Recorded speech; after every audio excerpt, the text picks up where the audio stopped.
అభివృద్ధి చేయడంతో పాటు ఈ రాష్ట్రంలో ఉన్న యువతి యువకులకు ఉపాధి ఉద్యోగ అవకాశాలు కల్పించాల్సిన బాధ్యత తీసుకోవాల్సిన ప్రభుత్వాలు పూర్తిగా వేల ఎకరాల పరిశ్రమల పేరు చెప్పి వాళ్ళ జోబి సంస్థలకు అందిస్తున్నారు. కానీ ఏ ఒక్క ప్రభుత్వము పారిశ్రామిక అభివృద్ధి చేయాలని గాని పరిశ్రమలను తీసుకురావాలని గాని యువతి యువకులకు మంచి చేయాలని గాని ఆలోచనలు లేకపోవడం వల్లే ఈ రోజు రాష్ట్రంలో ఉన్న యువత పూర్తిగా పక్క రాష్ట్రాలకి పక్క దేశాలకి కుటుంబాలని తన పుట్టిన ఊరిని గ్రామాన్ని జిల్లాలని ప్రాంతాన్ని రాష్ట్రాన్ని వదిలి పక్క దేశాలకు కూడా వలసలలో దుస్థితి ఈ రాష్ట్రంలో ఉంది. ఖచ్చితంగా బీసీ యువజన పార్టీకి అవకాశం ఇచ్చినట్టయితే ఈ రాష్ట్రంలో అన్ని రకాలుగా పారిశ్రామిక అభివృద్ధి చేయడంతో పాటు చైనా తరహా పారిశ్రామిక విధానాన్ని తీసుకొని వచ్చి ప్రతి కుటుంబంలో కూడా ఒక చిన్న తరహా పరిశ్రమను ఏర్పాటు చేసుకునే అవకాశాన్ని బీసీ యువజన పార్టీ కల్పిస్తుంది. ఈ రాష్ట్రంలో ఉన్న ప్రతి యువతి యువకుడికి కూడా ఇదే పుట్టిన ఊరిలో పుట్టిన ప్రాంతంలో పుట్టిన జిల్లాలో ఉద్యోగ ఉపాధి అవకాశాలు కల్పించే బాధ్యత భారత చైతన్య యువజన పార్టీ తీసుకుంటుంది. ఈ రాష్ట్రంలో ఉన్న మహిళలకు అందరికీ కూడా ఈ రోజు ప్రభుత్వాలు పార్టీలు పథకాల గురించి చెప్తున్నారు, చట్టాల గురించి చెప్తున్నారు. ఈ ప్రభుత్వాలు ఏర్పాటు చేస్తున్న పథకాల వల్ల కావచ్చు, చట్టాల వల్ల కావచ్చు, ఏ మహిళ అభివృద్ధి చెందలేదు, ఏ మహిళకి భద్రతగా ఈ రోజు రోడ్డు మీద నడిచే పరిస్థితి లేదనే విషయాన్ని మనం తెలుసుకోవాలి. మహిళా సాధికారత కోసం బీసీ యువజన పార్టీ పూర్తిగా కట్టుబడి ఉంది. మహిళలకు ఉద్యోగ ఉపాధిలో పూర్తిగా 50% రిజర్వేషన్ కల్పించే బాధ్యత బీసీ యువజన పార్టీ తీసుకుంటుంది. అదేవిధంగా ఈ రాష్ట్రంలో 100-80% పైగా ఉన్న బలహీన వర్గాలు ఏవైతే ఉన్నాయో బీసీ, ఎస్సీ, ఎస్టీ మైనారిటీలను దశాబ్దాల కాలం పాటు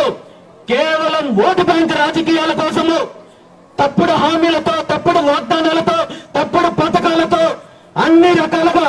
అనగదొక్కే కార్యక్రమము ఈ ప్రభుత్వాలు ఈ పార్టీలు చేశాయి తప్ప నిజమైన అభివృద్ధి కానీ విద్యాపరంగా కానీ నాణ్యమైన విద్యను అందించడంలో కానీ విదేశీ విద్యను అందించడంలో కానీ ఆర్థికంగా అదేవిధంగా పారిశ్రామికంగా అభివృద్ధి చెందడానికి కానీ ఏ ఒక్క బీసీకి, ఏ ఒక్క ఎస్సీ, ఎస్టీ మైనారిటీలకి ఏ ప్రభుత్వము కృషి చెయ్యలేదనే విషయాన్ని ఈ రాష్ట్రంలో ఉన్న బడుగు బలహీన వర్గాలు గుర్తించాలి.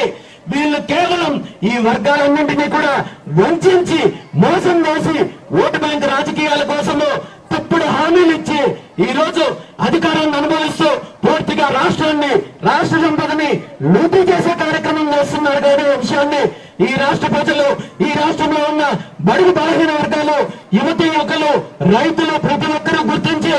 ఒక రాజకీయ తిరుగుబాటు మొదలైనప్పుడే ఈ అరాచకాలకు, ఈ దోపిడీకి అంతం పలికి ఈ రాష్ట్రంలో ఉన్న అన్ని వర్గాలు అభివృద్ధి చెందే కార్యక్రమం జరుగుతుందనే విషయాన్ని గుర్తించి ఒక్కసారి ఆలోచించి